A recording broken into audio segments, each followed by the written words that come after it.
Hi, this is Gary with MacMost Now. In today's episode, let me show you how to tag messages in MacMail. So I get asked this question a lot. How can you apply tags or keywords to incoming email messages in MacMail? And the idea is that you can store an email in a folder if you want to find it later, but it's more useful to actually tag it, add keywords to it. So you can label something as part of two different projects or part of home and vacation or work and a certain project. You can have multiple keywords, multiple tags applied to the email. And there's no native ability to do this in MacMail, but there is one way to work around it, and there's some third-party solutions.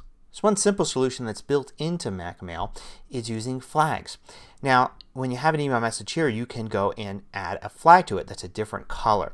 If you don't see the flags here, you would want to customize the toolbar like that and make sure that you use the default set and add flags in.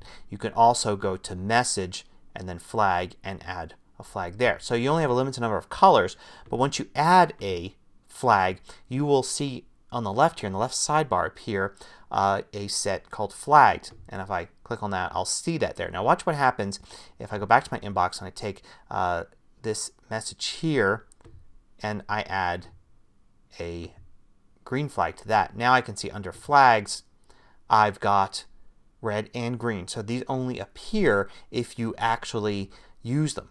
Now the interesting thing is that you can apply only one flag at a time to a message.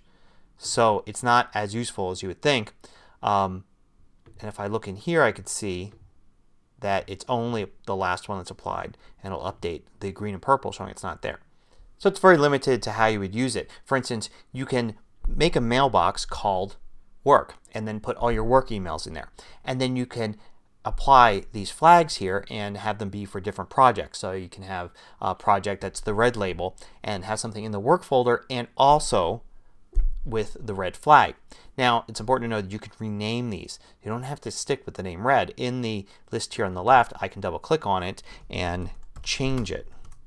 So now it all appears as project 1. Even here you can see it changes the name to project 1.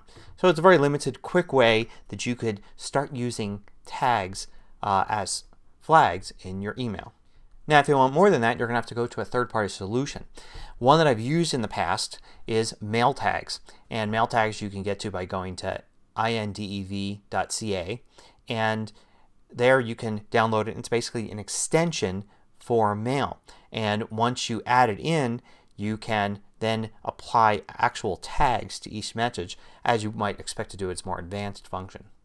I've just installed the free trial of MaleTags, and now I can go into my message and set message, and then there's a MaleTags menu under there, and I can tag the message, and it comes up with this huge dialog box here that gives you tons of different options. So I can add keywords, create new keywords on the fly, add colors, do all sorts of different things, even add notes for that particular message. I expect the way that you would use it normally though is to customize the toolbar and add MaleTags there to your toolbar, and that way you can quickly click on that and bring up that same window.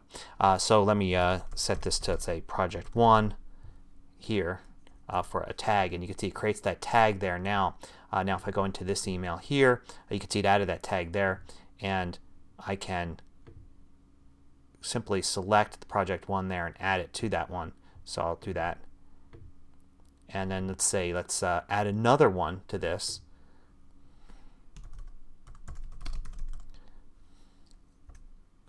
And now you can see it's got actually both under there. So there are two different ways to add tagging to mail, kind of a built-in but very simple tagging system, and then a much more complex one using a third-party tool.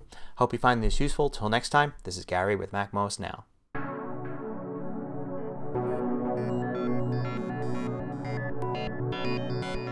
If you found this video useful, there's one thing you can do for me in return. It won't cost you anything and it'll just take you a few seconds. If you're not already at MacMost.com, go there and then look for the video you just watched and go to that page.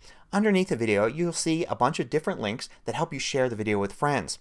Take a second to click the like button. This sends a signal out to the rest of the internet that the video is worth watching. Thanks.